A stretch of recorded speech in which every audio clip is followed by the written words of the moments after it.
Olá, bom dia a todos. Bem-vindos à coletiva de imprensa das estatísticas do setor externo do Banco Central. Estamos aqui com o chefe do Distat, o Fernando Rocha. O Fernando fará uma apresentação e, na sequência, abriremos para perguntas. Bom dia, Fernando. Bom dia, Ivone, bom dia a todos.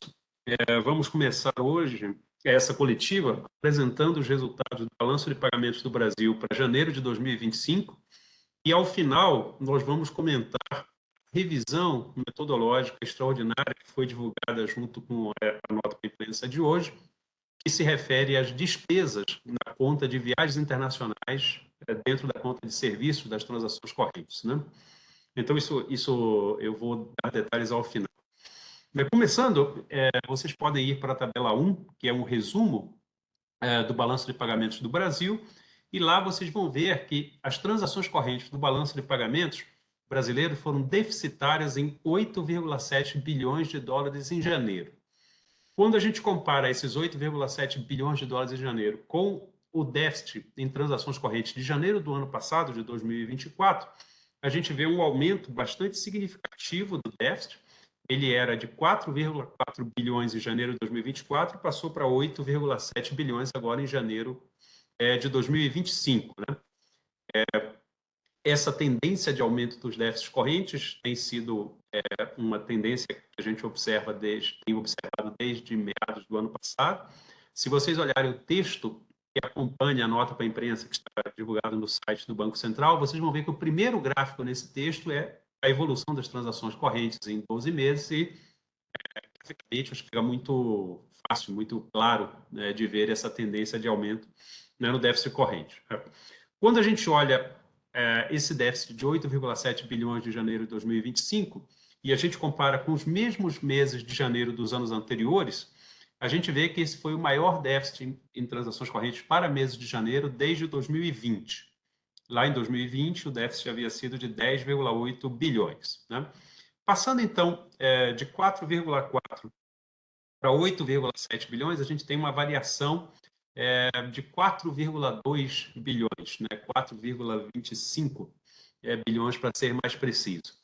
Quando a gente vai olhar dentro dos componentes das transações correntes e verificar quais desses componentes, qual parcela coube a cada um desses componentes no aumento do déficit corrente, nós vamos ver que a redução do superávit comercial de bens do Brasil foi da mesma magnitude, né, do aumento do déficit corrente, ou seja, teve um aumento do déficit de 4,2 bilhões, 4,25, e a redução do superávit comercial foi de 4,3 bilhões, exatamente.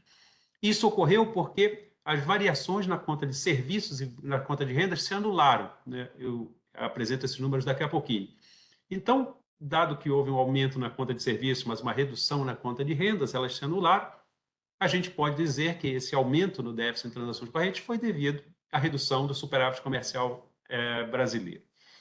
O superávit comercial brasileiro havia sido de 5,6 bilhões de dólares em janeiro de 2024 e ele se reduziu para 1,2 bilhão agora em janeiro de 25. Isso é uma redução daqueles 4,3 bilhões que eu havia mencionado, e se a gente apresentar esse número como uma redução percentual, é uma redução de 78%, um pouco mais de 3 quartos. Né? Como eu havia mencionado antes, então a conta de serviços teve um crescimento no seu déficit de 1 bilhão e a renda primária teve uma redução de 1,1 bilhão no seu déficit no mês de janeiro. Então elas se compensaram. Quando daqui a pouco a gente vai acompanhar na tabela 3 os dados de serviço, na tabela 4 os dados da conta de renda primária, e olhar com mais detalhes como esses resultados foram construídos em cada uma dessas contas. Começando, claro, com a conta a conta de exportações e importações de bens. Então, essa redução, né, no saldo comercial de bens, que em janeiro de 2025 atingiu 1,2 bilhão, ela decorreu tanto do aumento das importações, que cresceram 12,8%, quanto da redução das exportações, que se reduziram 5,9%. No caso das exportações, essa redução no valor exportado se deve principalmente a uma diminuição dos preços internacionais dos bens exportados pelo Brasil. Né? As quantidades exportadas, comparando janeiro com janeiro, ficaram basicamente estáveis, tiveram uma variação de menos 0,9%. Então, a gente pode dizer que houve uma estabilidade nas quantidades exportadas, mas elas foram exportadas a preços menores, com isso, teve uma redução no valor exportado. Né? Essa separação entre quantidades e valores, estou usando os dados lá do MDIC, da Secretaria de Comércio Exterior. No caso das importações, né, a gente vê que as importações, o valor importado pelo Brasil em janeiro, 24,1 bilhões de dólares, foi o maior valor para meses de janeiro da série histórica do balanço de pagamentos do Brasil. Essa série histórica, com dados mensais, começa em 1995. Houve um crescimento, eu já havia mencionado, de 12,8% no valor importado, mas isso foi devido fundamentalmente ao aumento das quantidades importadas. Essas quantidades importadas, ou o quanto importado, aumentou 19,5% em janeiro, e os preços tiveram também uma redução. Ou seja, quando a gente olha as importações, nós vemos que as importações estão crescendo. Né? É o valor que vocês olham na tabela 1, esses 12,8%, passando de 21,4 para 24,1 bilhões. Só que se você separar essas importações entre quantidades e preços, o crescimento das quantidades importadas, ou seja, a demanda interna por produtos, por bens importados, cresceu ainda mais do que o aumento expresso em valor, da redução dos preços. Né? Então, a gente tem um cenário de uma redução das exportações, um aumento das importações, que magnifica a redução, né, do déficit comercial no mês de janeiro. Quando a gente olha, então, o resultado das transações correntes do Brasil nos últimos 12 meses, né? Em geral, a gente faz análise do mês, do acumulado do ano e nos 12 meses. Obviamente, agora a gente só tem o dado de janeiro ainda, né? Então, pulando diretamente para o resultado em 12 meses, o déficit em transações correntes acumulados nos últimos 12 meses chegou a 65,4 bilhões de dólares, o que equivale a 3% do PIB. Né? Se a gente usar duas casas decimais, é 3,02% do PIB, para ser mais exato. E quando a gente compara com os 12 meses encerrados em janeiro de 2024, aí a gente vê claramente aquela tendência de aumento no déficit de transações correntes que eu havia mencionado, porque em janeiro de 2024, o déficit corrente atingiu, acumulado em 12 meses, era de 24,5 bilhões, então passou de 24,5 para 65,4, e com o percentual do PIB era 1,1%. Né? Então passou de 1,1% de déficit em transações correntes para 3,02% do PIB. Se a gente olha nessa métrica, o déficit em transações correntes acumulado em 12 meses com o percentual do PIB, esses 3,02% representam o maior déficit desde junho de 2020. Né? Que lá em junho de 2020, o déficit atingiu 3,20% do PIB, 3,2% do PIB. Né? Então, a gente tem uma situação em que o déficit em transações correntes, quer você olhe o dado do mês de janeiro, quer o acumulado nos últimos 12 meses, tem crescido e se compara com os valores observados lá em 2020, né? Seja em janeiro, nas comparações do mês, seja em junho, quando a gente compara os 12 meses. Ainda olhando os dados da tabela 1 do balanço de pagamentos, nós vemos que os investimentos diretos no país somaram 6,5 bilhões de dólares em janeiro. Esse é um valor robusto, mas abaixo do observado em janeiro de 2024. Em janeiro de 2024, o investimento direto no país havia somado 9,1 bilhões de dólares. Então, essa redução de 9,1 para 6,5 bilhões é uma redução de 28,4%. Né? A gente vai olhar mais à frente, né? O principal, quando a gente estiver olhando os dados da tabela 8, o principal responsável por esse ingresso no mês de janeiro foram o reinvestimento de lucros por parte de empresas de capitais estrangeiros que atuam no Brasil. Esse reinvestimento foi de aproximadamente metade, um pouco mais até, dos fluxos de IDP do mês. Quando a gente vai para os fluxos em 12 meses, né, tanto os de transações correntes quanto de IDP estão na tabela 13 da nota para a imprensa, o IDP acumulado nos últimos 12 meses atingiu 68,5 bilhões de dólares. Na comparação com os 12 meses até janeiro de 2024, houve um crescimento. O IDP em janeiro de 2024 era de 66,6 bilhões, passou para 68,5 bilhões, um aumento de 2,9%. E quando a gente faz essa mesma comparação, mas usando ao invés dos dólares nominais, o percentual do PIB, o IDP em janeiro de 2024 era de 3% do PIB, passou agora para 3,16%, né? Então, aquela comparação habitual que a gente faz entre o déficit em transações correntes e os ingressos de IDP, com os ingressos de IDP servindo como fonte de financiamento, né, fonte de capitais de longo prazo para o financiamento das transações correntes, esses percentuais continuam mostrando o IDP maior, né, os fluxos de IDP sendo mais do que suficientes para financiar o déficit em transações correntes, mas essa diferença se reduziu bastante com o crescimento do déficit corrente que a gente viu ao longo do ano passado e no começo deste ano. Bom, ainda na tabela 1, vocês podem observar os investimentos em carteira passivos, né, que são aquelas emissões de títulos ou de ações, emissões de títulos ou de ações por parte de residentes no Brasil que são adquiridas por residentes no exterior. Uma parte desse movimento é feito diretamente no exterior, por exemplo, quando a República brasileira coloca os seus bônus globais, né? Ou é feita no Brasil quando os investidores vêm no mercado doméstico e compram títulos e ações, né? Então, somando esses dois resultados, a gente viu um valor deficitário, ou seja, uma saída de capitais no mês de janeiro, de 4,8 bilhões, os dados que estão na tabela 1, na linha 28. Mas é importante destacar que no mês de janeiro, e é uma razão importante para essa saída, houve o pagamento de um título soberano do Brasil, o Global 25, que foi pago agora no mês de janeiro, e cujo pagamento foi o equivalente a 4,3 bilhões de dólares. Então, nós podemos dizer que essa operação de pagamento do Global 25 no seu vencimento foi praticamente equivalente à saída que ocorreu na conta de investimento em carteira, que foi 4,8.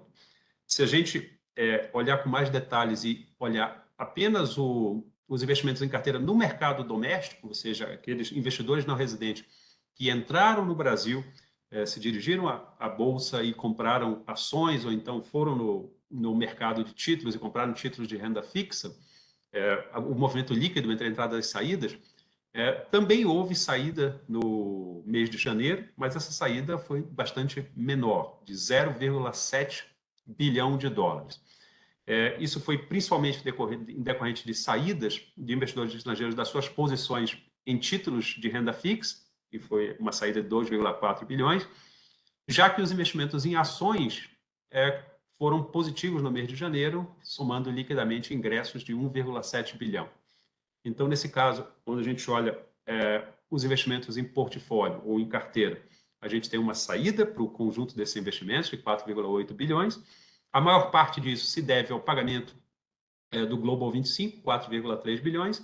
Quando a gente olha apenas o mercado doméstico, teve uma ligeira saída de 0,7, com fluxos opostos, né? Entradas em ações e saídas em títulos de renda fixa. Bom, passando agora para a conta de serviços, eu pediria para vocês mudarem para a tabela 3 do balanço de pagamentos. Na conta de serviços, nós tivemos uma saída líquida, né, um déficit na conta de serviços de 4,6 bilhões de dólares. Esses 4,6 bilhões representaram um crescimento de 28,9% na cotação interanual. No mês de janeiro de 2024, essa saída havia sido de 3,5 bilhões. E a gente pode comentar que, no caso, a gente tem visto já nos últimos meses uma tendência de crescimento, né, do déficit na serviço.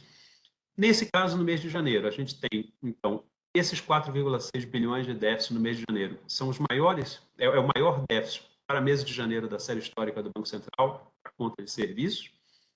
E quando a gente olha os seus componentes, né, as receitas e despesas, a gente teve uma redução nas receitas e um aumento nas despesas, o que magnifica, assim como aconteceu no caso da balança comercial, magnifica o impacto de aumento, né, do déficit.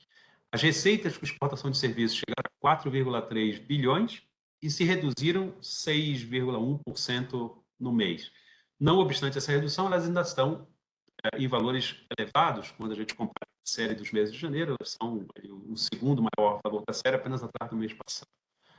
No caso da importação de serviços, essa importação é mais do que o dobro, né, da exportação, é 8,8 bilhões contra 4,3.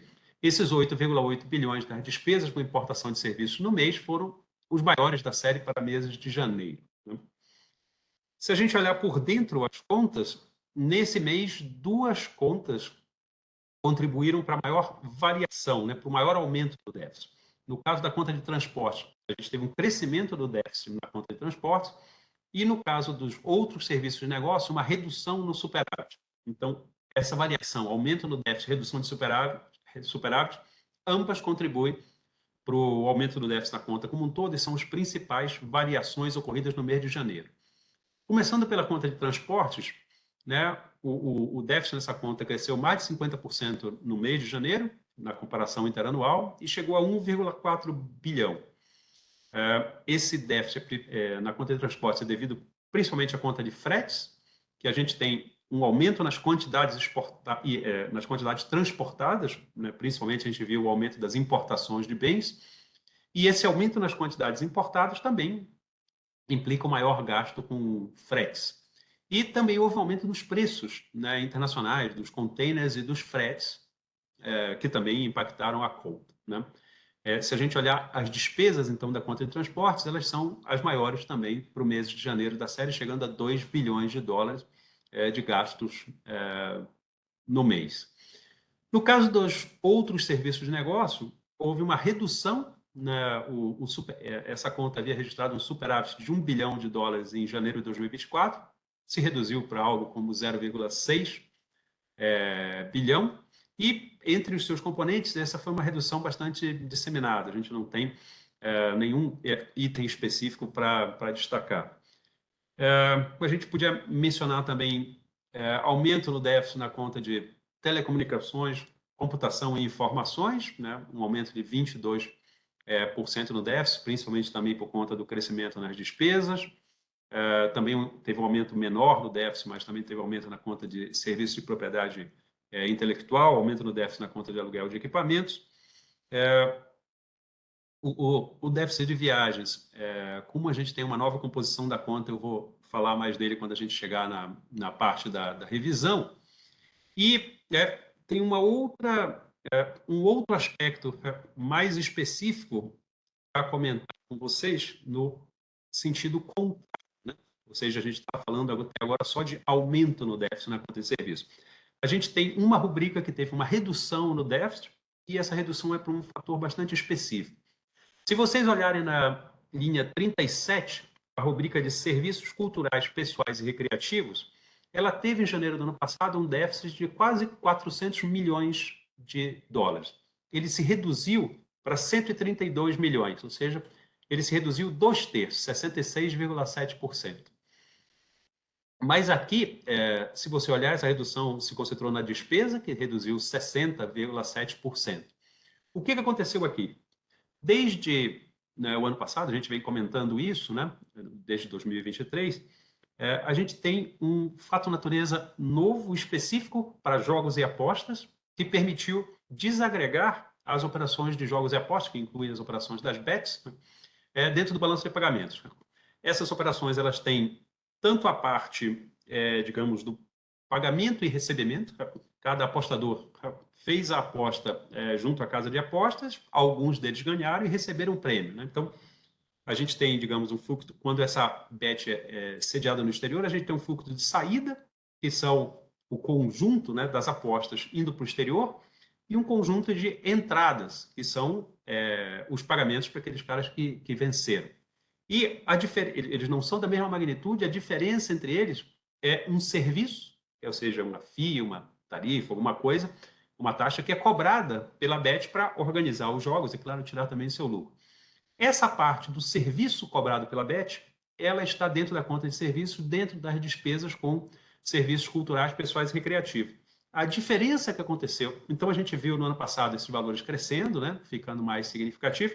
A diferença que aconteceu agora é que teve uma regulamentação do governo brasileiro que entrou em vigor em janeiro e, entre outros aspectos, o que importa aqui nesse caso é que a regulamentação definia que deveria haver uma empresa residente, representante dessas BETs internacionais, ou uma subsidiária, alguma coisa assim, residente no país, para aumentar o nível de controle, acompanhamento e tal. Então, como essa empresa é residente no país, ela recebe esses fluxos de apostas. Então, houve uma redução muito grande daqueles fluxos que, digamos assim, a aposta, o montante de apostas pode continuar exatamente os mesmos, mas os fluxos com o exterior se reduziram, porque ao invés de esse conjunto das apostas serem enviados para uma matriz no exterior e depois essa matriz no exterior verificar o pagamento para os vencedores e mandar de volta uma parte desse recurso para o Brasil, essas transações passaram a ser transações domésticas e não são mais captadas no balanço de pagamentos. Ou seja, essa redução de 66% no líquido ou de 60% nas despesas não deve ser interpretada como uma redução das apostas por parte de residentes no Brasil. Ela apenas reflete que, com uma nova configuração institucional, quando tem uma empresa que recebe esses recursos no país, ao invés de ser diretamente no exterior, não há fluxos de transações de balanço de pagamentos, fluxos entre residentes e não residentes, ou, pelo menos, esses fluxos se reduziram significativamente. Então, o impacto dessas BETs na saída líquida de recursos se reduziu, o que não quer dizer que isso não é um dado para ser utilizado como teve um aumento ou teve uma redução no conjunto, né, das apostas. Aproveitando esse comentário, a gente pode ver esse mesmo efeito na tabela 5, na renda secundária, que a renda secundária são exatamente as outras transferências, receitas e despesas. Né? Despesas quando o recurso é enviado ao exterior, receitas quando o recurso é recebido para o Brasil. Basicamente, nesse caso das apostas, as despesas são recursos indo ao exterior para o valor bruto das apostas descontado daquele serviço, caminhando para o exterior, e as receitas é quando esse recurso volta ao Brasil destinado a pagar quem ganhou a aposta. Né? Se vocês compararem esses valores, as receitas se reduziram de 1,1 bilhão em janeiro de 2024, esse dado está na tabela 5, na linha 17, se reduziram de 1,1 bilhão para 413 milhões, uma redução de 62%, que é da mesma magnitude do que a gente tinha visto na conta de serviço. No caso das despesas, a redução foi um pouquinho maior, né, de 1 bilhão para 277 milhões. Em termos percentuais, dá 72%. Né? Ou seja, essas reduções da mesma magnitude na despesa com serviços e nos fluxos das transferências na renda secundária são devidos a esse fator. Se você olhar o valor líquido aqui, por exemplo, o valor líquido de outras transferências até cresceu, né? Passou de 93 milhões no ano passado, em janeiro do ano passado, para 137 agora, mas cresceu com uma redução muito grande dos fluxos brutos envolvidos, né? Então, a explicação é essa. Ela é diferente das demais contas de serviços, que estão aumentando pelo aumento na demanda interna por bens, no caso das importações de bens, ou serviços importados, distribuídos em diversas rubricas. Nesse caso, não se trata de uma redução da demanda externa, simplesmente de uma reestruturação desse mercado específico em função de regulamentação. Bom, se a gente for para a tabela 4, na tabela 4 estão os dados da renda primária. O déficit em renda primária atingiu 5,6 bilhões em janeiro, com aquela redução de 1,1 bilhão, ou 16,2%, que eu havia mencionado ao começo. Né? Quando a gente olha na conta de juros, houve uma redução, e quando a gente olha na conta de lucros e dividendos, também teve uma redução. Começando pelos juros, o pagamento líquido de juros ao exterior atingiu 3,1 bilhões em janeiro de 2024, uma queda interanual ali da faixa de 21%, 22%, com receitas estáveis e redução nas despesas. Né? Então, o foco, dada a estabilidade nas receitas, elas até cresceram um pouquinho, mas em valores é uma estabilidade. O foco é na redução das despesas, que diminuíram 17,5% no mês. Reduziram tanto a parte dos juros intercompanhia quanto a parte dos juros pagos àqueles detentores de títulos no país, né? E isso aí tem a ver também com esses juros são pagos em reais, depois transformados em dólares, tem a ver com o nível da taxa de câmbio em janeiro de 24, agora em janeiro de 25. No caso dos lucros e dividendos, eles somaram 2,6 bilhões, com uma redução de 6,9%, né? Uma redução menos intensa do que no caso dos juros. As receitas também permaneceram estáveis e houve uma ligeira redução de 3,6% nas despesas, né? Então, os dois principais componentes da conta mostraram redução, explicando assim a redução da conta de renda primária, enquanto a gente viu o aumento na conta de serviços. Se a gente olha a conta de capital, né, eu vou passar a renda secundária, porque eu já mencionei o ponto que eu queria fazer sobre ela. Quando a gente olha a conta de capital na tabela 6, o que se destaca já há vários meses, né, são as despesas com criptoativos, né? As despesas com criptoativos somaram 1,4 bilhão de dólares em janeiro de 2025. Esse é um patamar elevado para essas despesas, mas houve uma redução em relação a janeiro de 2024, né? Uma redução, em janeiro de 2024 o valor era 1,6, foi 1,6 bilhão, reduziu para 1,4, algo como um pouco menos de 15% de redução, né? Só avançando um pouco mais aqui, a conta de investimentos diretos no país, eu já havia mencionado o resultado global, os 6,5 bilhões, que são um número bastante significativo, não obstante tenha tido uma redução em relação ao número do ano passado, de 9,1 bilhões no mês de janeiro. E vamos detalhar um pouco mais essa redução, né? Essa redução, na minha opinião, se concentrou fundamentalmente naquelas operações que a gente chama participação no capital, exceto reinvestimento de lucros, né? A gente tem 3 componentes do investimento direto no país, então a gente pode dizer que um deles é a participação no capital sem os reinvestimentos de lucro, o segundo são os próprios reinvestimentos de lucros e o terceiro, as operações intercompanhia.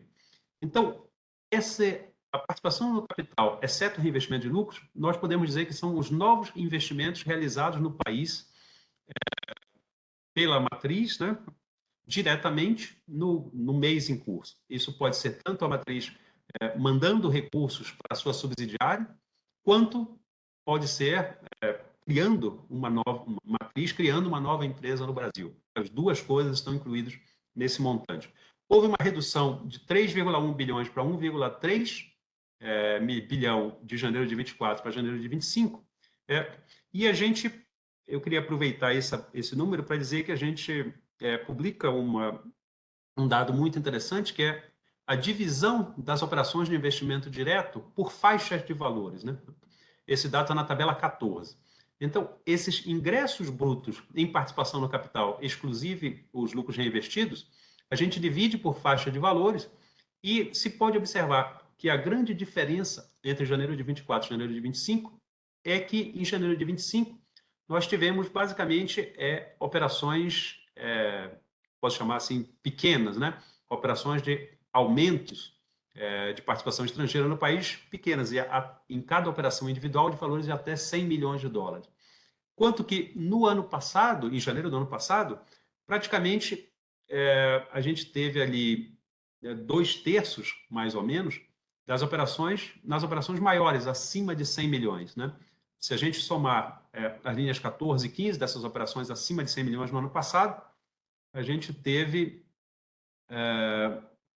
2,4 bilhões de dólares, do total de 3,5, né? Então, essa característica que ocorreram operações de maior magnitude em janeiro de 24 e não ocorreram em janeiro de 25, acho que explica a redução dos ingressos líquidos nas operações de participação no capital, né? Não há uma explicação bastante precisa de por que ocorreram em janeiro de 24 operações de maior valor e agora não.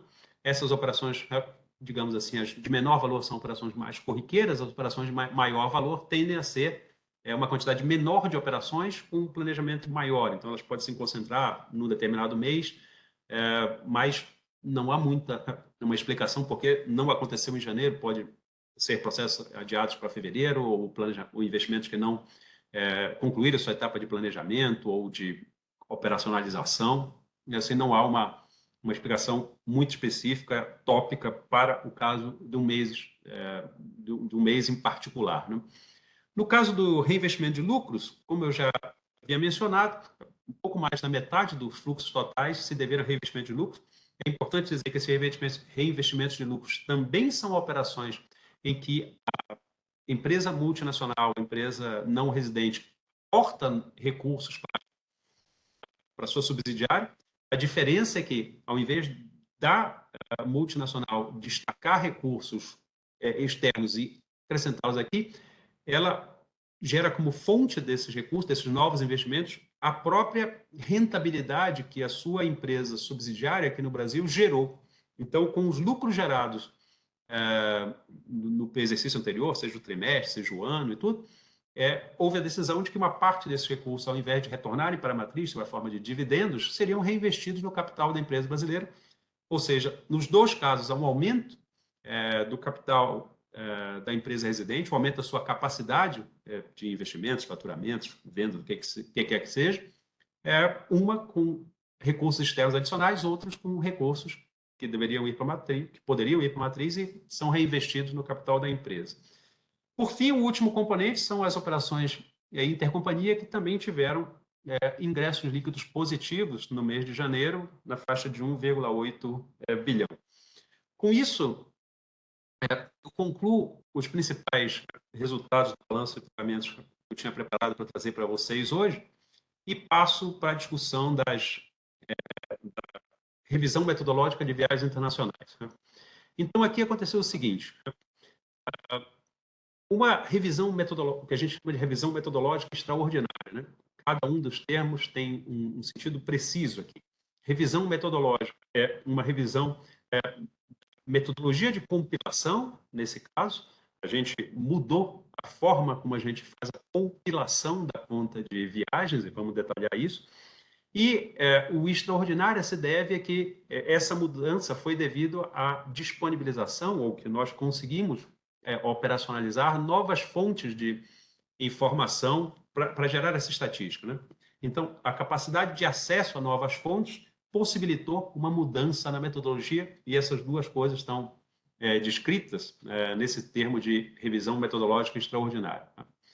O período revisado foram os últimos 3 anos, de janeiro de 22 a dezembro de 24, e a gente diz que não houve revisão de janeiro de 25, porque a compilação original de janeiro de 25 já aconteceu com essa nova metodologia. Basicamente, o que foi feito foi uma reclassificação dentro dos fluxos que já existiam no balanço de pagamentos, de uma rubrica para outra.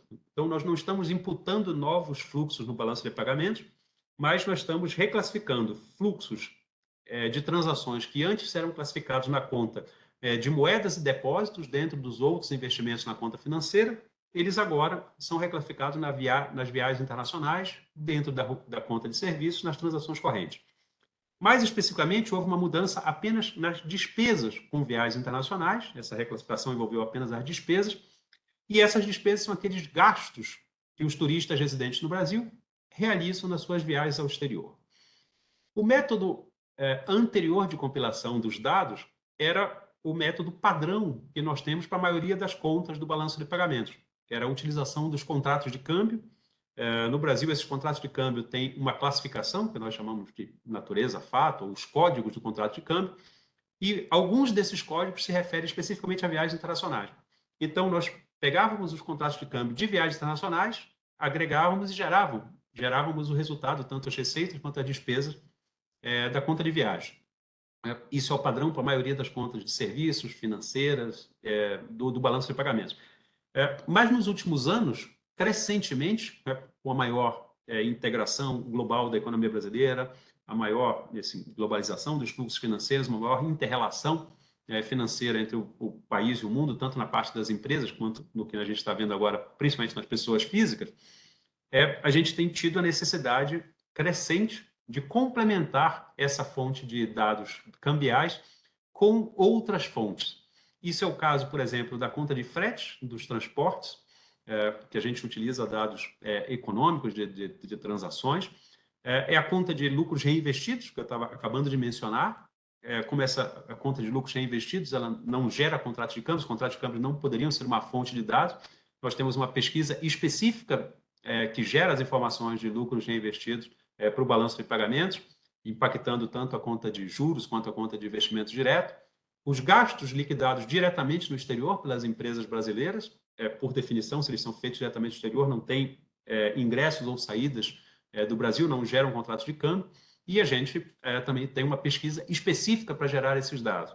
Então, o sentido dos aprimoramentos no balanço de pagamentos, em termos de fontes de dados e procedimentos operacionais, são de incluir novas fontes, além daquelas fontes cambiais, sem abandonar as fontes cambiais, que continuam sendo as mais importantes do balanço de pagamentos do Brasil, mas ampliá-las, complementá-las, sempre que nós observamos um hiato de dados, uma ausência de dados para alguma transação específica, que era o caso de lucros reinvestidos, era o caso de gastos liquidados diretamente no exterior, ou então quando as informações cambiais não estavam aderentes a outras evidências da realidade econômica, como era o caso da revisão que foi feita na conta de frete e também era o caso agora das despesas de viagens. O que são essas evidências?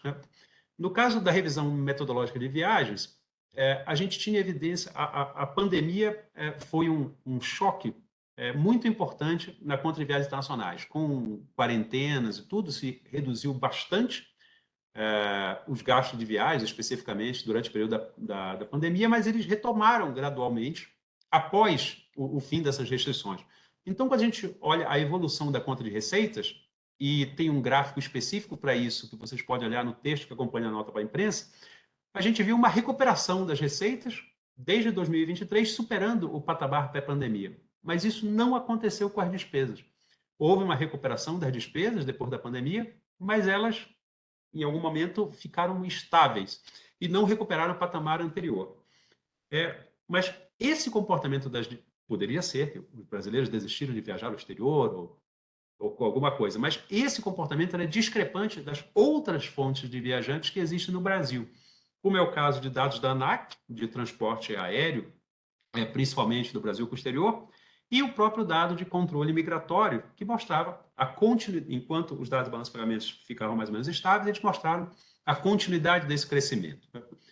Diante dessas evidências, a gente precisa olhar com mais atenção para a compilação da fonte dessa rubrica de despesa de viagens e uma das razões que poderiam explicar, e que nós investigamos, de fato é a explicação, é uma mudança no comportamento dos residentes do Brasil ao fazer suas viagens ao exterior. Se a gente olhar no período pré-pandemia ou antes, nós tínhamos basicamente duas formas dos brasileiros acessarem os dólares ou moeda estrangeira para gastar no exterior. A primeira era comprando os dólares diretamente aqui no Brasil e viajando com moeda estrangeira em espécie, e a segunda é utilizando seu cartão de crédito. Essas duas formas de gastos no exterior estão muito bem cobertas pelos contratos de câmbio e continuam sendo fontes importantes de dados.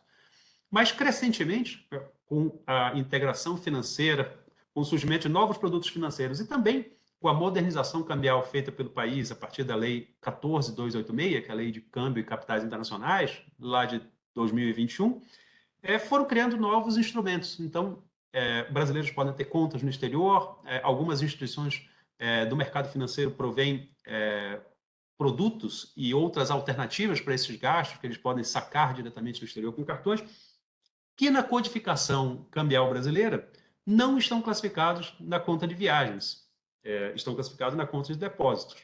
Essa classificação é correta em termos de regulamentação cambial brasileira, mas a finalidade econômica da transação, que é o que nós buscamos identificar nas estatísticas, estão mais ligadas a viagens do que a uma constituição de ativos no exterior somente. mas esses dados não estão no contrato de câmbio. Então, nós precisamos entrar em contato com as instituições financeiras que atuam mais fortemente nesse mercado e levantamos com essas instituições financeiras o perfil das transações que são feitas dentro de cada uma delas. Contactamos as principais desse mercado, cada uma delas nos informou o seu perfil, e dentro desse perfil de clientes, com uma série de produtos que são ofertados, né, a maioria delas oferta isso como uma facilidade operacional e de transações e financeira para os seus clientes gastarem em viagem.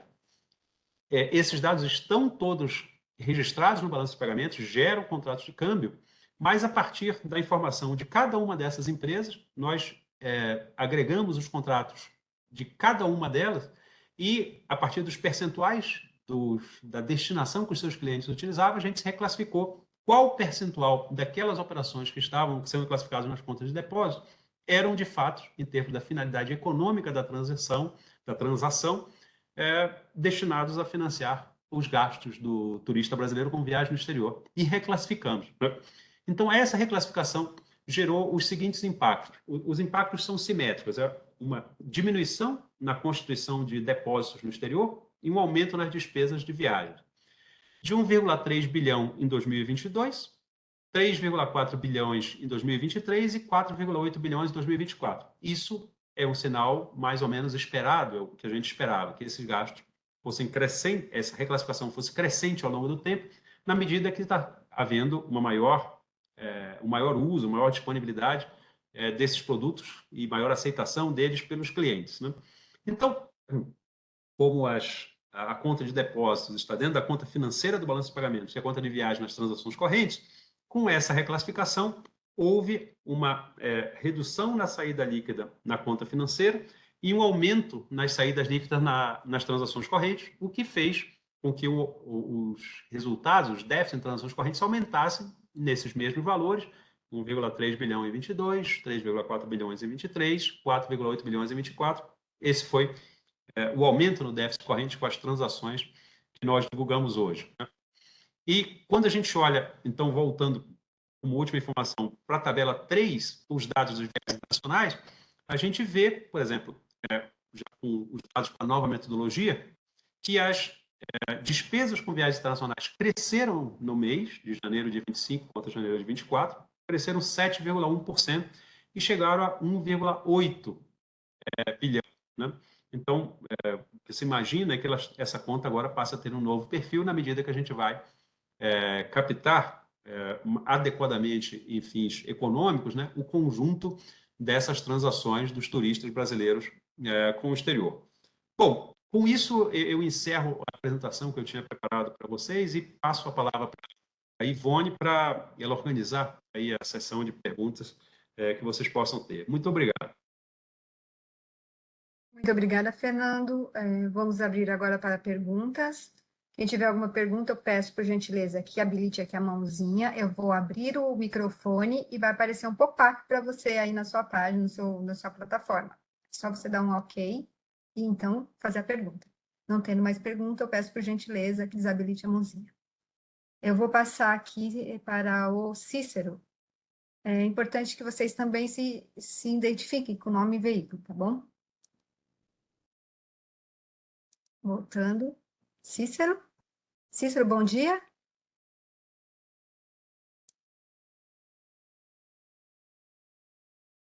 Oi, Cícero, seu microfone está aberto. Acho que você fechou o microfone novamente. Vou repetir aqui. Cícero? Bom dia. Bom dia, tudo bem? Bom dia, Ivone. Bom dia, Rocha. Tudo bom? Bom dia. Cícero do Broadcast. Eu tenho uma pergunta só. Quando a gente olha para a diferença entre o IDP acumulado em 12 meses em relação ao PIB, né? E o déficit em conta corrente acumulado em 12 meses em relação ao PIB, o IDP está acima desse déficit em 0,14 ponto do PIB. É o menor nível ali desde maio de 2020, que a gente já estava na pandemia e tudo mais, e um nível baixo quando a gente olha aí para a série histórica do BC. Na avaliação de vocês, existe uma tendência de inversão nessa relação? na velocidade que ela está caindo, a gente vai passar aí por algum momento em que o déficit em conta corrente acumulado em 12 meses vai ficar superior ao IDP acumulado em 12 meses? Esse é um risco que está colocado? E se isso acontecer, quais que são os impactos que a gente pode esperar? O que isso implicaria? Assim? Obrigado. Obrigado, Cícero, pela pergunta. Os números que o Cícero utilizou estão na tabela 13 da nota da imprensa, e vocês podem olhar lá, eles são os seguintes, né? O déficit em transações correntes nos últimos 12 meses, com o percentual do PIB, chegou a 3,02% do PIB. Já o ingresso líquido de investimento direto no país atingiu, nesse mesmo período, 3,16%. Então, essa diferença é de 0,14 ponto percentual do PIB, né? Se vocês quiserem ir em dólares, fica mais próximo, né? 65,4 bilhões o déficit corrente, 68,5 bilhões o ingresso de IDP, né? Então, tem uma diferença aí de 3 bilhões de dólares, ou esse 0,14% do PIB. E aí, o Cícero pergunta se esse montante, ele afirma que esse montante está baixo e pergunta se há uma tendência de inversão. A tendência de inversão é o investimento direto é maior do que o déficit corrente, mas isso pode se inverter e, por algum momento, o déficit corrente passar a ser maior do que o investimento direto no país. Se a gente olha a série histórica, essa diferença tem se reduzido e pode-se dizer, de fato, que ela está em valores baixos no momento. Essa diferença era muito maior no começo do ano passado, por exemplo, esses dados também estão na tabela 13. Em relação à tendência de inversão, é possível que isso ocorra, é possível que por um período de tempo o déficit corrente, o valor do déficit corrente fica maior do que os ingressos de investimento direto no país. Então, a terceira pergunta é: se isso ocorrer, quais são os impactos? Bom, a gente sempre olha o investimento direto no país porque esse investimento é considerado como uma fonte de financiamento de longo prazo para a atividade produtiva das empresas. Então, assim, um capital de melhor qualidade, dentre os diversos que estão disponíveis para o financiamento das transações correntes, e esse capital de melhor qualidade, sendo mais do que suficiente para financiar um déficit em transações correntes, mostra uma situação externa confortável para as contas do país, que é a situação que o Brasil tem vivido há décadas, né? Uma situação de conforto externo ou de uma situação sólida do ponto de vista externo, das contas externas do país. Essa solidez das contas externas se mantém, né? Se ocorrer uma inversão ou uma inversão temporária e o déficit em transações correntes por um período de tempo ficar maior do que o ingresso de investimento direto do país, a posição do Brasil se mantém sólida do ponto de vista externo. Tanto porque existem outras fontes de financiamento das transações correntes, seja por investimentos, seja por outros investimentos, que são, na verdade, as operações vinculadas a endividamento externo ou constituição de depósitos, ou próprio mercado de capitais, ou investimentos de portfólio. Também existem demais fontes. A gente não compara, não atribui esse valor à mesma qualidade do investimento direto, que em geral o investimento direto é mais de longo prazo, o investimento de portfólio são mais de curto prazo, mas, em primeiro lugar, existem outras fontes de financiamento. Em segundo lugar, nós temos uma situação, um movimento de câmbio em que a política cambial do país é de câmbio flutuante, a taxa de câmbio se ajusta aos fundamentos econômicos e pode ajudar, pode contribuir nessa própria correção ou ajuste na situação das contas externas. Mas, enfim, a resposta é que o Brasil continua com uma posição externa sólida, mas conta corrente e as demais contas do balanço de pagamentos refletindo essa solidez da posição externa, sem uma diferença mais significativa, né? Ivone. Muito obrigada, Fernando. Eu vou passar agora para a Marcela. Oi, Marcela, bom dia. Gostaria de saber de que maneira o câmbio poderia contribuir para essa correção Fernanda, considerando também que no ano passado a gente teve uma situação muito mais confortável, né, do ponto de vista de cobertura do IDP em relação ao déficit, que estava muito menor, agora está quase 3 vezes maior em 12 meses, e, no entanto, a gente viu uma deterioração forte aí do real. E a minha segunda pergunta é, no ano passado a gente também viu uma mudança na metodologia para a contabilização de cripto, que saiu ali das transações correntes e foi para conta capital, né? Eu gostaria de entender se simplesmente transpondo a quantidade de recursos que saem do Brasil para aquisição líquida de criptoativos, a gente já não teria uma situação de déficit superior aí ao IDT, e se isso não preocupa. Obrigada.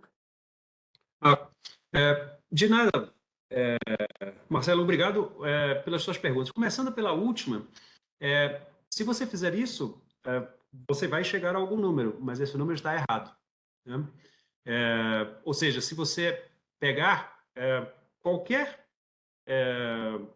despesa no balanço de pagamentos, tirar do local onde ela está metodologicamente classificada em termos corretos, jogar dentro das transações correntes, o déficit em transações correntes vai aumentar, mas isso é uma forma errada de fazer a conta. É claro que essa é uma forma errada porque o FMI, em conjunto com os países que fazem parte do Comitê de Balanço de Pagamentos, do FMI e de outros órgãos, fóruns internacionais, revisaram a classificação das criptomoedas. E essa revisão da classificação das criptomoedas tem dois aspectos principais, né? O primeiro qual é a natureza dessas criptomoedas, né? A primeira avaliação que foi feita pela comunidade estatística internacional, que foi consolidada numa nota técnica do FMI de 2019, eram que os criptos eram parecidos ou assemelhados a bens, porque eles eram um produto que, na geração desse produto, existiam gastos que eram similares a um processo produtivo. E aí estava se referindo principalmente ao gasto energético feito na mineração das criptomoedas. Então, nesse primeiro momento, se viu como tem um gasto de energia, esse gasto significativo, há uma produção de criptomoedas, esses dados devem ser assemelhados a bens. Enfim, então, em função disso, esses dados eram classificados na conta de transações correntes, na conta de importações de bens dentro das transações correntes. Com o passar dos anos e um aumento não só dos estudos, do conhecimento sobre as operações de cripto, mas também das próprias transações, né, de cripto, e no processo de atualização metodológica, tanto das contas nacionais, que é dirigido pela Divisão de Estatística da Organização das Nações Unidas, de novo, junto com os países que fazem parte dessa comunidade, e essa revisão da metodologia de contas nacionais foi feita em conjunto com a revisão da metodologia de balanço de pagamentos, nesse caso liderado pelo FMI e os países que compõem o comitê. Esses dois fóruns estatísticos avaliaram que, mesmo que existam gastos energéticos significativos na produção de criptomoedas, dentro da conta de produção das contas nacionais, esses dados não deveriam ser assemelhados a bens, né? Sei lá, um sapato, um chip de computador, ou minério de ferro, ou petróleo, qualquer coisa dessa. Porque eles tinham uma característica diferente, inclusive a sua fungibilidade, seu caráter digital e tudo. E, diante disso, havia duas opções: classificá-lo como um ativo financeiro dentro da conta financeira e classificá-lo dentro da conta de capital, né, que é exatamente um ativo que não tem a característica de ativo financeiro, mas também não é um bem, nesse caso. E a opção foi classificá-lo nessa conta de capital. O FMI divulgou antecipadamente o futuro capítulo do Manual de Balanço de Pagamentos e Posição de Investimentos Internacional. Esse manual está previsto para ser divulgado incompleto, agora, de forma completa, melhor dizendo, agora no segundo trimestre de 2025, A divulgação desse capítulo, junto com alguns outros, foi antecipada para o final do ano passado e nós fizemos a reclassificação, né? É importante observar que, para fins de comparabilidade internacional, o Brasil é praticamente o único país que compila essa conta, que inclui dentro dos dados das estatísticas econômicas oficiais do balanço de pagamentos essa conta de criptomoedas, né? Os demais não fazem isso. A gente faz a partir dos dados cambiais. A maioria dos países não tem essa riqueza de informações sobre transação posterior, que são os dados cambiais, e a partir daí não consegue produzir essa estatística. Então, a classificação que é feita no balanço de pagamentos do Brasil atualmente está correta, está bem adaptada e atualizada para os mais recentes padrões internacionais. E o segundo ponto que eu ia mencionar é que no manual de balanço de pagamentos e na expectativa da comunidade internacional, é necessário fazer uma separação entre dois tipos de criptomoedas, né? A criptomoeda que tem um emissor e a criptomoeda que não tem um emissor. O ponto fundamental é que no balanço de pagamentos, assim como nas outras estatísticas econômicas, a gente sempre procura identificar as duas partes na transação, que são, para ativos financeiros, o emissor dos ativos, que é o devedor, no caso, ou que tem essa informação no seu passivo, e o detentor desse ativo. Esse detentor desse ativo é o credor ou o possuidor do ativo, né? Então, o emissor fica com isso no passivo, o detentor fica com isso no ativo. Nesse caso de criptomoedas que tenham um emissor, né, um exemplo deles, uma cripto que é bastante transacionada no Brasil, é a USDT, né, o Tether, que tem emissor. Então, é uma stablecoin. O mais conhecido caso de moedas sem emissor é o Bitcoin. Então, o Bitcoin não é passivo de ninguém. Ele simplesmente é um valor ou um ativo que foi criado e ele não é passivo de ninguém. O fato de existir um ativo sem passivo, isso provoca um desequilíbrio, né, no balanço de pagamentos e, por essa razão, criptomoedas como Bitcoins não são aceitas como ativos financeiros dentro da conta financeira. Então, você não vai ter estoques na posição de investimento internacional. Mas isso é verdade para o Tether, para o USDT. Então, o próximo passo no avanço das estatísticas de balanço de pagamentos e de posição de investimentos do Brasil é fazer essa separação dentro dos fluxos cambiais que o Brasil tem, fazer essa separação entre criptomoedas com emissor e criptomoedas sem emissor. E elas vão gerar registros em diferentes contas do balanço de pagamentos. As criptomoedas sem emissor, como o caso dos bitcoins, vão permanecer onde estão na conta de capital, enquanto a parcela dessas transações que se refere a moedas com emissor vai ser reclassificada para a conta financeira. Nós estamos estudando esse caso. A definição metodológica da FMI já saiu, né? Está naquele mesmo capítulo que eu mencionei, vai ser ratificado quando o manual for divulgado no segundo trimestre. Nós, então, estamos buscando avançar na identificação ao longo da série histórica, né, de quais são as transações realizadas com cada uma dessas criptomoedas. Assim que isso são todas fontes adicionais ao câmbio, né? O câmbio nos dá a informação, existe até um campo livre do contrato de câmbio que tem uma orientação do Banco Central de preencher a informação com qual moeda está sendo transacionada. E assim que a gente tiver completado esse processo de definição da metodologia, definição de novas fontes de dados, testes de adequação de novas fontes e reconstituição de séries, nós vamos fazer essa distribuição de acordo com o novo manual de balanço de pagamentos entre a parte de transações de cripto que vai continuar na conta de capital, aqueles criptos emitidos assim, que não tem emissor, e a parte das cripto que vai passar para a conta financeira daqueles com emissor, né?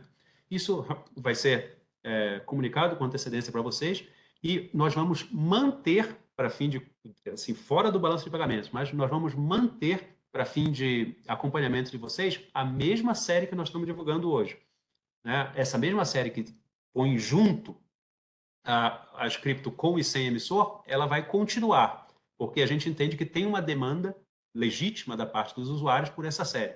Mas para fim de estatística de balanço de pagamentos, nós vamos separar essas duas partes. Então, voltando lá para o seu raciocínio original, a gente acha que é errado aquela proposta, digamos assim, de voltar para a metodologia anterior. Ela está errada, porque está em desacordo com a metodologia das contas externas. Ela provocaria uma discrepância na comparação dos dados do Brasil com os dados internacionais, porque os outros países não têm essa informação. A grande maioria deles, acho que os 2 ou 3, compilam. Então, isso em relação a essa segunda resposta, né? Em relação à primeira, sobre o câmbio, o própria racionale de uma política cambial de câmbio flutuante é que ele flutue dependendo dos fundamentos econômicos do país. É claro que ele também pode flutuar com oscilações de curto prazo, com notícias aqui, notícias acolá, mas assim, ele se ajusta às condições do país e em, digamos, contrapartida, né, a mudança de patamar, de taxa de câmbio, qualquer que ela seja, também tem impactos, por sua vez, na própria situação do país. Então, esse é o mecanismo de ajuste do câmbio que você perguntou. Ivone, com você.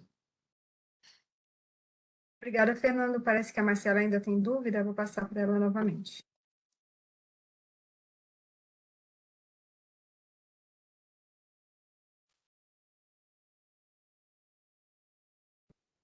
Estou com alguma dificuldade aqui para abrir o microfone da Marcela. Uhum.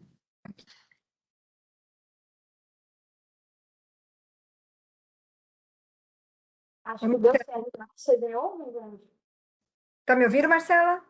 Eu ouço. Você me O ouve, áudio está baixo. Você ainda tem dúvida? Tenho. Eu tenho.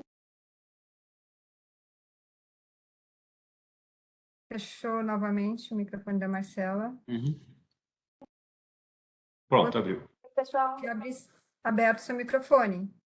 vamos lá, Fernando. Sim, a minha dúvida em relação ao câmbio é só para saber se essa deterioração do déficit de conta corrente atua, em geral, no sentido de depreciar a moeda. E não para saber exatamente qual seria o mecanismo. E uma segunda dúvida em relação a essa explicação bem rica aí que o senhor deu sobre cripto. Entendo que nessa segunda etapa, quando os emissores, as moedas que têm emissores, voltarem a ser consideradas aí para... Aliás, elas não vão voltar a ser consideradas, né? Elas só vão mudar de lugar. Entendi. Não, segunda dúvida não tem. Só essa primeira.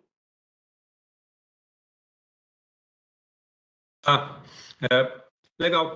Uma forma de você pensar esse tema que você quer classificar, que você quer ver sobre a questão do câmbio, é a forma da balança comercial, por exemplo.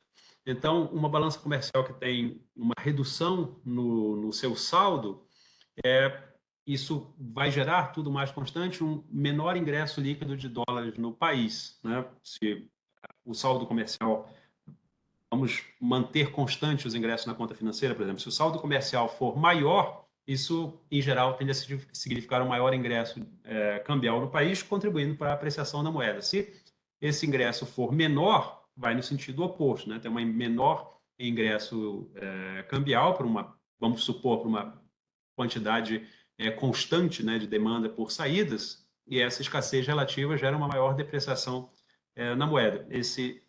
De uma forma simplificada, a forma que resultados das transações correntes ou do balanço do saldo comercial pode impactar o câmbio.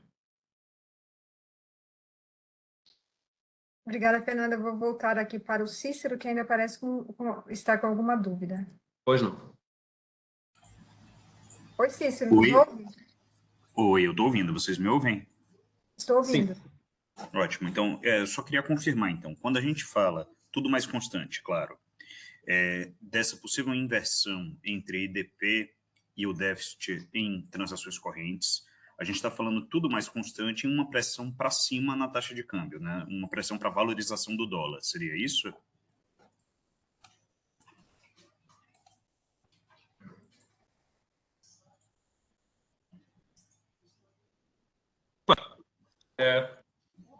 Obrigado, Cícero. Duas coisas só. é muito, assim, não é uma coisa que a gente vê nos dados econômicos uma relação direta e imediata entre essas duas variáveis que você falou. A relação direta e imediata assim, do câmbio com o que aconteceu com o déficit de transações correntes e a diferença entre déficit de transações correntes e IDP. Se você olhar, por exemplo, hoje foram divulgados números, o que eu devo esperar do câmbio hoje ou amanhã? Não tem essa relação direta. Ou você pode dizer assim, não, mas esses números que você está divulgando hoje, na verdade, eles já aconteceram em janeiro. Então, eu tenho que olhar para trás e ver o que aconteceu lá atrás. Né? Também existe uma série, no mundo real, existe uma série de outros fatores que estão impactando isso. Se a gente fizer aquele desenho de economistas e disser tudo mais constante, ou seja, a gente tentar limpar, isolar, melhor dizendo, dessa relação todos os outros fatores de risco, de choques ou incertezas, ou uma declaração ali, acolá, que tem um impacto de curto prazo no câmbio, se você tentar isolar esses efeitos, você pode dizer que quanto maior você tiver um superávit cambial, por exemplo, quanto maior ele for, ou quanto maior for o ingresso no investimento direto, ou quanto menor for o déficit em transações correntes, todos esses fatores atuam no mesmo sentido, que é de ter uma situação cambial, um superávit cambial maior, né, do país, e essa maior oferta de moeda vai contribuir para uma apreciação cambial. Se, por um lado, nós tivemos um superávit cambial menor, ou um ingresso de IDP menor, ou um déficit em transações correntes maior, todas elas atuam no sentido contrário, ou seja, a situação do mercado cambial brasileiro vai ser menor, assim, menos superavitária ou mais deficitária, dependendo do nível que esteja, e vai contribuir para uma depreciação. O ponto é que esses dois eventos são dinâmicos, né? Se você tem um primeiro cenário, um superávit cambial muito elevado, muito ingresso de dólares no país, tende a apreciar o dólar e tende a impactar o próprio preço das importações no país. Então, as coisas atuam, o mecanismo de equilíbrio gerado pelo câmbio flutuante atua nos dois lados. Isso acho que é importante para ser destacado. Ivone, com você. Obrigada, Fernando. Eu vou passar agora para a Sheila. Certo. Oi, Sheila. Sheila, bom dia. Do Platô BR. Vocês me ouvem? Estamos ouvindo. Você pode repetir É Sheila Damorim, do Platô BR. Obrigada.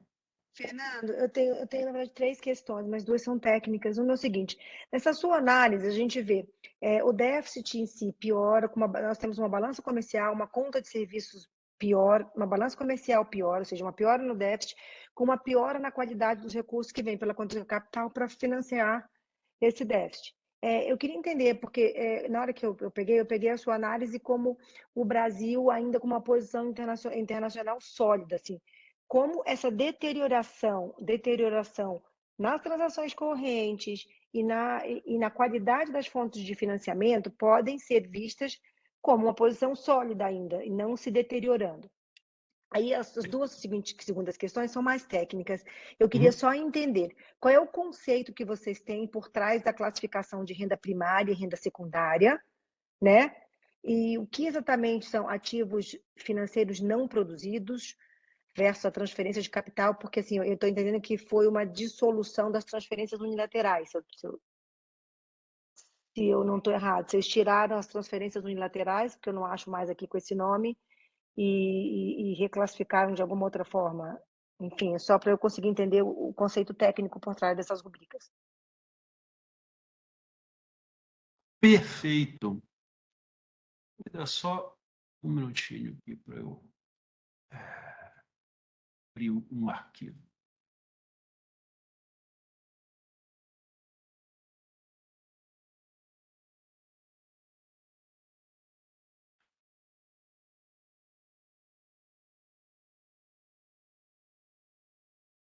Só um instantinho, por favor. Eu abrindo aqui.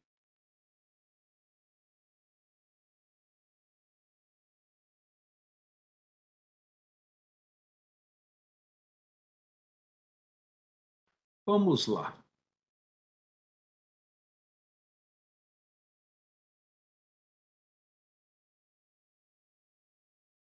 Vamos lá. Primeira coisa, né? A descrição da Sheila, dos números que ela viu hoje na nota da imprensa, na estatística do balanço de pagamentos, são uma piora do déficit corrente. Isso pode ser traduzido como o déficit corrente tem aumentado, a partir de uma redução do superávit da balança comercial e de um aumento no déficit de serviços, né? Então, acho que esses números estão na balança comercial. Quando ela fala em piora da qualidade dos recursos na conta financeira, eu não tenho certeza se a gente consegue confirmar isso com os dados que estão no balanço de pagamentos.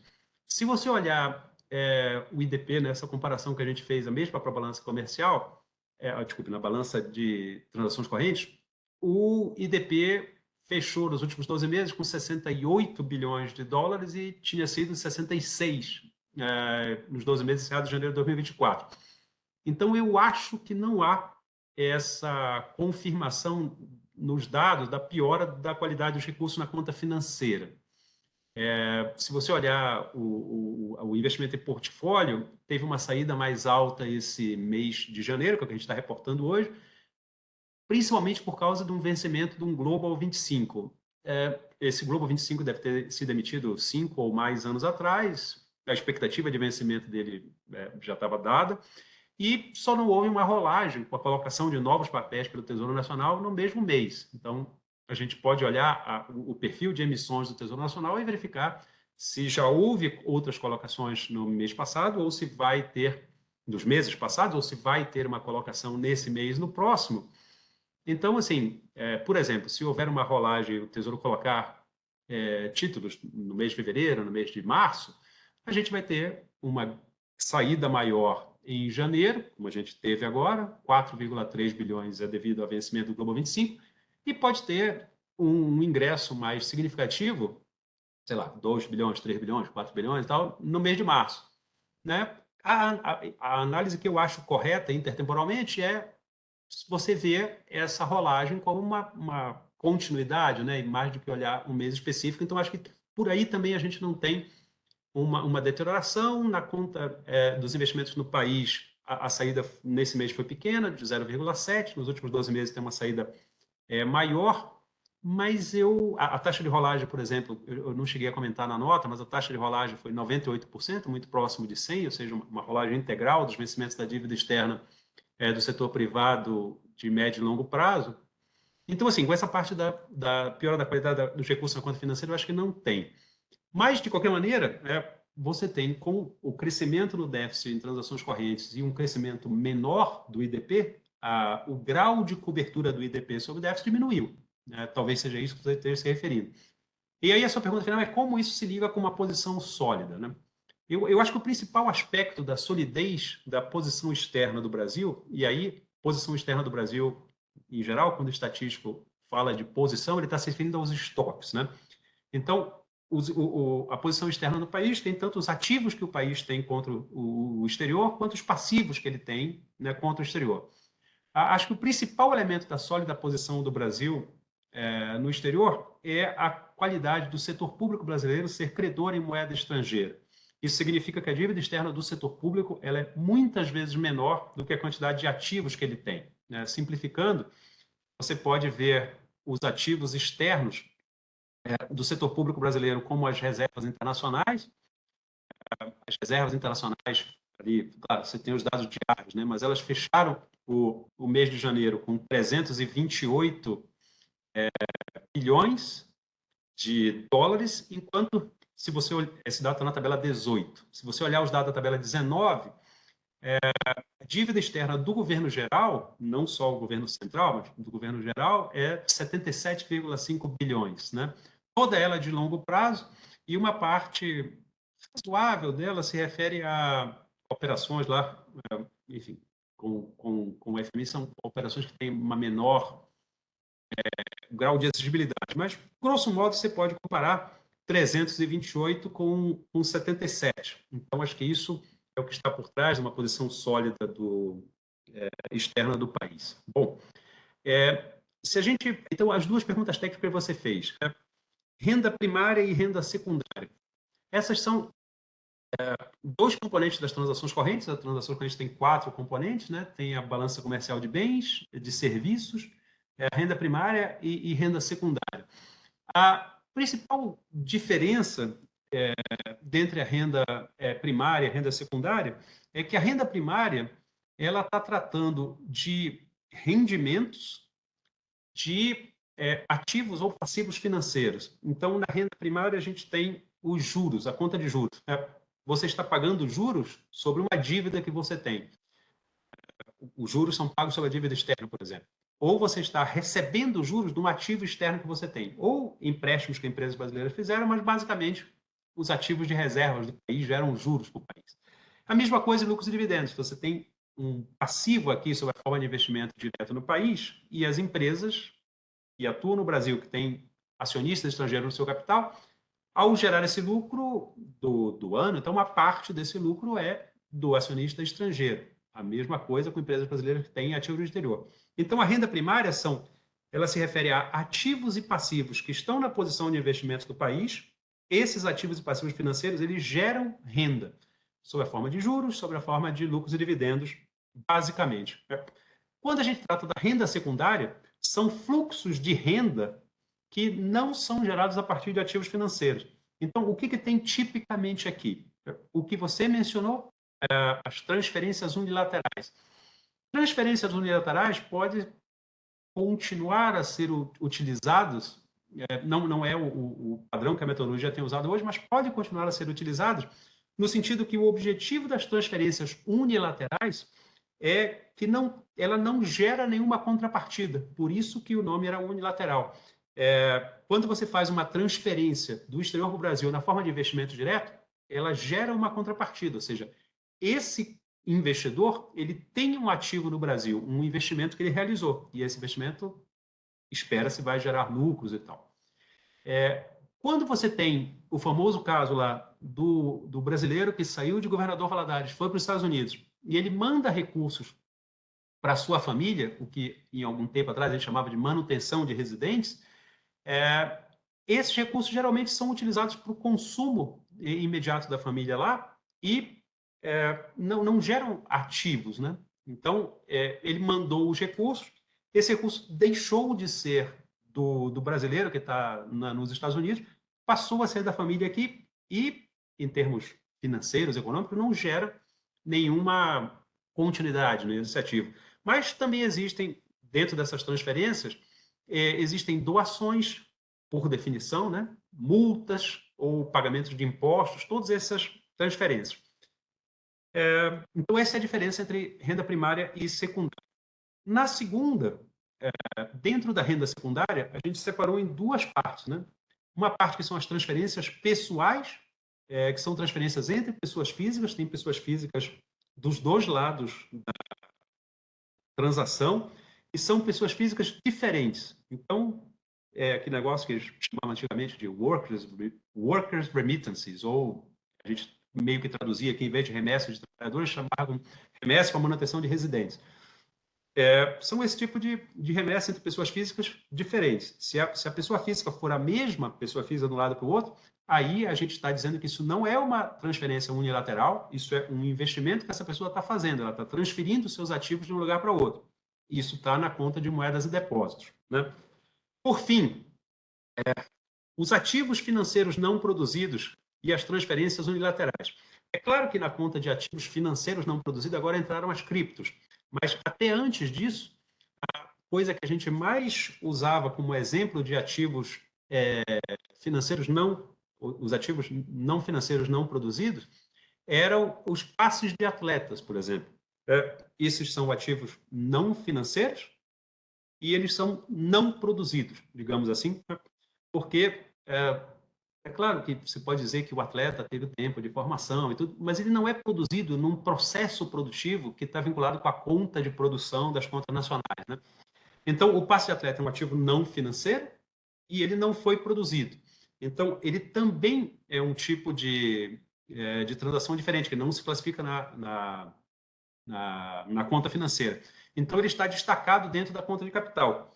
O criptoativos, especialmente aqueles sem emissor, também são ativos não financeiros e eles também são não produzidos, no sentido que eles não estão na conta de produção das contas nacionais. Então, essas duas partes dos ativos não financeiros não produzidos estão na conta de capital. Mas eles podem também ser ativos não financeiros que são produzidos. Nesse caso, eles são associados a bens e devem estar na balança comercial. E, por fim, eles podem ser ativos, ou passivos, no caso, financeiros, que estariam na conta financeira, seja no investimento direto, na conta de investimento em portfólio ou nos outros investimentos. E eles são diferentes das transferências unilaterais. Por isso que as transferências unilaterais, seja com esse nome ou com o nome de renda secundária, ficam nas transações correntes e os ativos financeiros na conta de capital. Alguns anos atrás, conta de capital era uma palavra usada para o que nós chamamos hoje de conta financeira, né? Mas, enfim, os nomes vão mudando. Pois não, Ivone, com você. Muito obrigada, Fernanda. Eu vou voltar aqui com a Sheila, ela ainda tem uma questão. Claro.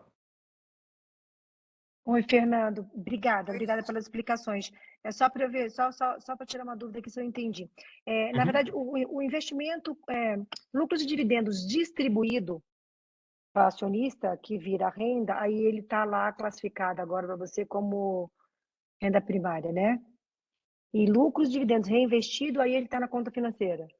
E você separou os lucros e dividendos em duas frentes, é isso?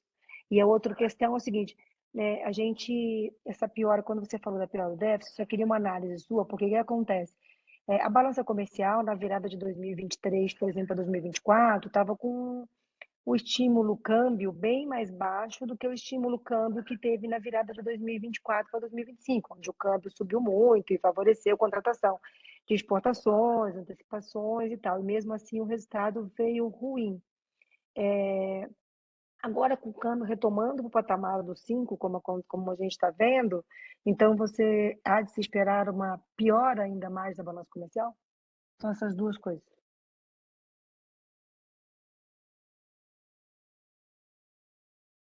Opa, então vamos lá. Dá uma olhada, né, na tabela 4 da nota para a imprensa, onde tem a renda primária. A renda primária, então, ela tem... Em geral, eu vou direto para o memorando, que tem a partir da linha 42, e separo entre juros e lucros e dividendos, que eu acho que é a principal diferença. Mas a apresentação padrão da renda primária, ela está relacionada com a conta financeira. Então, eu tenho que separar o investimento direto para um lado, o investimento em carteira para o outro. E o investimento direto, ele gera tanto lucros quanto juros, né? Eu tenho formas diferentes de investimento direto, uma delas é participação no capital. Então, a empresa lá no exterior investe na sua empresa aqui no Brasil, ou cria uma empresa no Brasil. Essa empresa vai mandar lucros para ele. Mas ela pode também, a matriz, decidir que essa capitalização que ele vai fazer aqui é na forma de um empréstimo. Então, se ele fizer esse empréstimo, ele vai receber juros.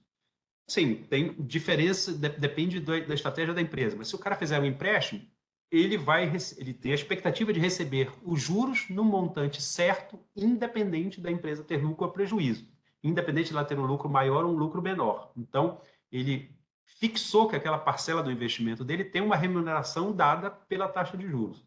E, no final da operação de empréstimo, ele pode esperar receber o valor, se ele não reinvestir, outras coisas. Se ele resolver fazer um investimento, ele pode ter uma taxa de lucro que seja maior do que aqueles juros que ele teve na hipótese de fazer o empréstimo, mas pode ter menor também, ou pode ter prejuízo e não receber nada. Então, depende da estrutura da empresa. Quando a gente está falando, então, dos lucros, se você olhar a linha 18, por exemplo, que é o rendimento de investimento direto, ele é composto de lucros e dividendos. Desculpa, a renda de investimento direto na linha 17 é composto de lucros e dividendos que estão na linha 18. E esses lucros e dividendos têm duas partes, os remetidos e os reinvestidos. O que a gente quer captar na renda primária sobre lucros e dividendos, nessa relação de investimento direto, é a totalidade do lucro que a empresa no Brasil teve, que é atribuída ao seu sócio estrangeiro. Isso significa que se essa empresa aqui tiver um único dono, ou seja, se o investidor não residente tiver 100% do capital da empresa, 100% dos lucros que a empresa teve serão atribuídos a ele, independente de se ele vai querer receber isso em dinheiro ou se vai reinvestir. Se esse investidor tiver 50%, a gente vai apurar o lucro total da empresa e dizer que metade disso é do acionista estrangeiro, a outra metade, nessa hipótese, é do acionista residente, e não entra no balanço de pagamentos, porque é uma relação entre dois residentes, a empresa no Brasil e o seu dono brasileiro, residente aqui. Então, o que a gente quer apurar é o lucro total que essa empresa teve e, dentro desse lucro total, a parcela que se refere ao acionista estrangeiro. Então, é isso que está feito aqui. Então, a primeira parte da apuração do balanço de pagamentos é definir esse lucro total. Aí a gente tem perguntas específicas sobre o lucro que as empresas brasileiras empresas de capital estrangeiro tiveram no Brasil e as empresas de capital brasileiro tiveram no exterior. São duas pesquisas diferentes, capitais brasileiros no exterior e censo de capitais estrangeiros no Brasil. Então, a gente pergunta o lucro total da empresa. A partir do momento que a gente definiu qual é o lucro total da empresa, somente aquela parcela que é referente ao acionista estrangeiro, a gente vai ver qual foi a distribuição disso entre o que ficou no país, ou seja, que ele reinvestiu, e o que mandou para o exterior. Então, a gente sabe a parcela que foi enviada ao exterior pelos contratos de câmbio.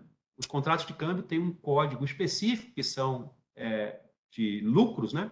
Então, a gente sabe que esse recurso saiu da empresa aqui, foi para o acionista lá, então isso é o lucro remetido.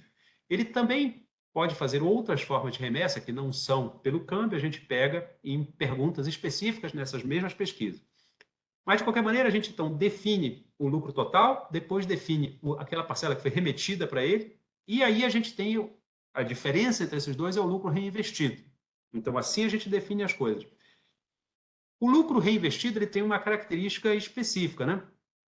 Ele é, ao mesmo tempo, se a gente estiver falando que o investidor estrangeiro investiu na empresa do Brasil, esse reinvestiu os lucros aqui no Brasil, é como se ele fosse um novo ingresso de recurso no Brasil, só que ele não tem câmbio, e ele é um novo ingresso nas transações correntes e um novo ingresso no IDP. Ele está nos dois lados.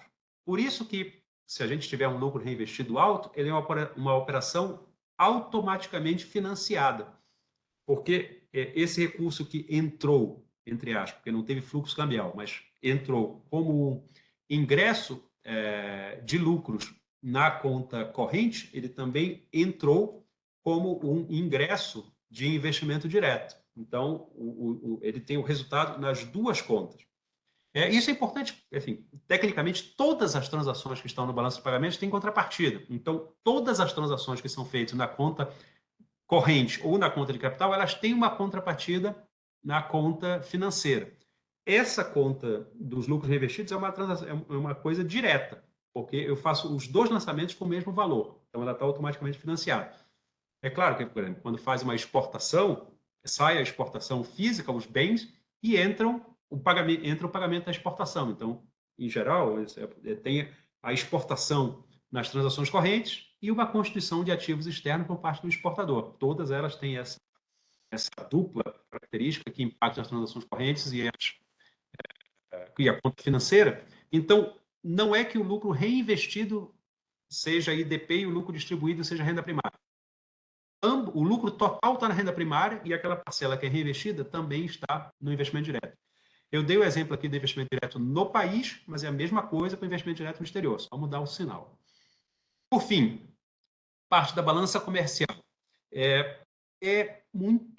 A gente não tem economicamente uma relação direta e de curto prazo entre a variação de câmbio e a exportação ou importação física de produtos, né? Então, assim, o que eu anotei aqui do que você falou, o estímulo de câmbio que tinha no final de 2004 estimulou contratações. Isso ocorre de fato, mas a gente está falando de contratações cambiais. Então, o exportador pode chegar e ver o seguinte, teve uma desvalorização de câmbio. Então, eu tenho uma relação comercial com o meu importador no exterior, essa relação comercial é constante, contínua, eu tenho aquelas ordens de pagamento a receber dele, as cambiais, beleza, num fluxo constante. Então, a cada momento no tempo, eu vou decidir se eu deixo esses recursos no exterior, na conta do exportador no exterior, ou se trago para o Brasil.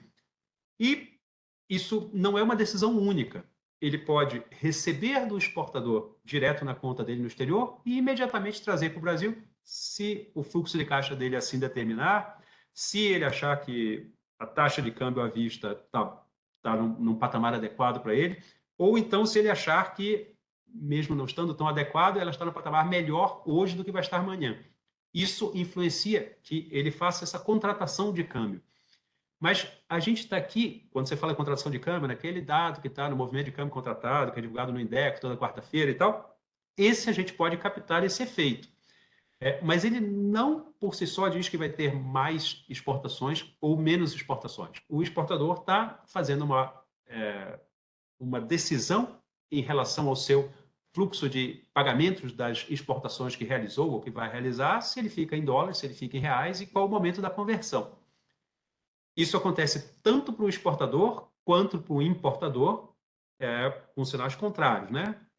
A taxa de câmbio hoje, a avaliação que ele tem do patamar dela, se está mais adequada para o seu negócio ou menos, e a perspectiva que ele tem para o futuro.